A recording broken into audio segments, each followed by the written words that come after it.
बोलिए सद्गुरुदेव भगवान की जय। सब भजन में लोग गाते हैं प्रायः कि दुनिया से मैं हारा तो आया तेरे द्वार। यहाँ से जो मैं हारा कहाँ जाऊँ सरकार। यहाँ से जो मैं हारा कहाँ जाऊँ सरकार।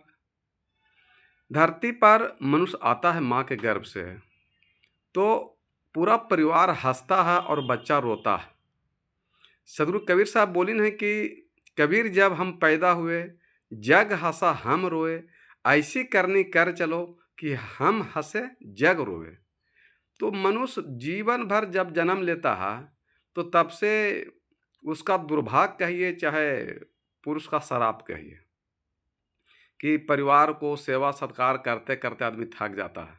अंत में कोई साधु संत महात्मा गुरुजन के आशीर्वाद से कोई भगवान के शरण में, ईश्वर परमात्मा के शरण में जाता है कि अब यहाँ शांति मिलेगा, आनंद मिलेगा, प्रेम मिलेगा, करुणा मिलेगा और दुख दर्द पीड़ा नहीं मिलेगा।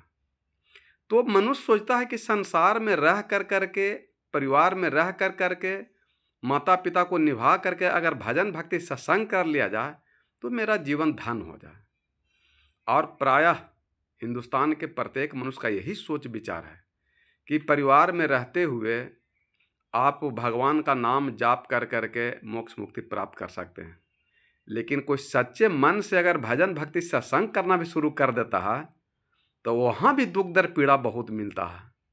सोचिए कितना ये संसार कितना कठिन है जीना, कि जब परिवार के साथ रहता है तो वहाँ भी दुख दर्द पीड़ा कलह कलह चिंता टेंशन है, और परिवार में रह करके अगर भजन भक्ति सत्संग करता है, परमात्मा के शरण में चले जाता है, उसके बावजूद भी कलह कलेश चिंता टेंशन परिवार में होता है।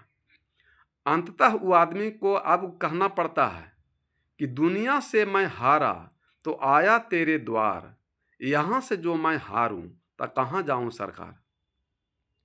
गांव घर परिवार समाज का ताना सुनते सुनते, सेवा सत्कार करते करते आदमी जब थक जाता है तो अंत में परमात्मा के शरण में जाता है कि चलो परिवार को भी सेवा सत्कार करते रहेंगे और परमात्मा को भी सेवा सत्कार करते रहेंगे। लेकिन गांव घर समाज परिवार रहने कहाँ देता है। वो भगवान को का सेवा करेगा, सेवा करेगा कि उसको कहेगा कि शैतान के सेवा करो, तुम गलत काम करो, वो अच्छा रास्ता पर चलने नहीं देता है। लेकिन ये संसार में दुख का पीड़ा है।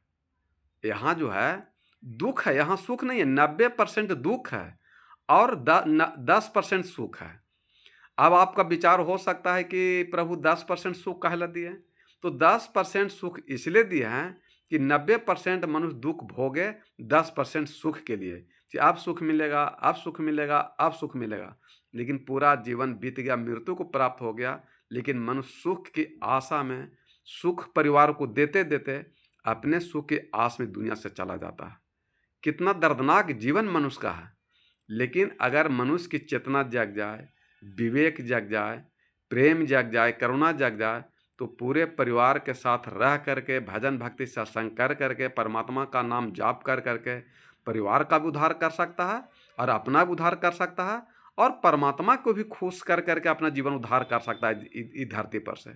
तो जीवन धन हो सकता है मनुष्य का, लेकिन ये कतई संभव नहीं है।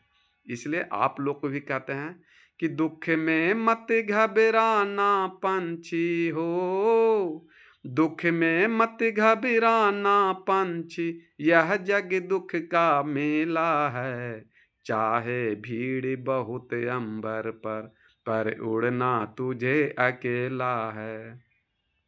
लाख यहाँ पर परिवार है, लेकिन जिस दिन मृत्यु उस दिन तुमको आपको अकेले उड़ना पड़ेगा। कोई आपको साथ उड़ेगा नहीं, कोई जाएगा नहीं। धन्य है कोमल पंख तेरे और गगन की ये दूरी, धन्य है कोमल पंख तेरे और गगन की ये दूरी। बैठ गया तो कैसे होगी मन की अभिलाषा पूरी, मन की अभिलाषा पूरी। दुख में मत घबराना पंछी, यह जग दुख का मेला है। उसका नाम अमर है जग में, उसका नाम अमर है जग में, जिसने संकट झेला है। दुख में मत घबराना पंछी, यह जग दुख का मेला है। जिसको ज्ञान का, बुद्धि का पंख हो गया, भक्ति सत्संग का पंख हो गया, तो वो धन है कोमल पंख तेरे और गगन की ये दूरी। बैठ गया तो कैसे होगी मन की अभिलाषा पूरी। जो आवागमन से मुक्त प्राप्त करना है, मोक्ष मुक्ति प्राप्त करना है, अगर गांव घर समाज के तानाशाह कर भगवान के भी शरण को त्याग दीजिएगा, तो फिर आपका नाम जीवन में ऊंचा नहीं हो सकता। और इस संसार में उसी का नाम ऊंचा है जिसने अपने जीवन में संकट को झेला है, दुख को झेला है, पीड़ा को झेला है, निंदा को झेला है, कलह कलेश चिंता टेंशन को झेला है। वही इस धरती पर उसी का नाम है।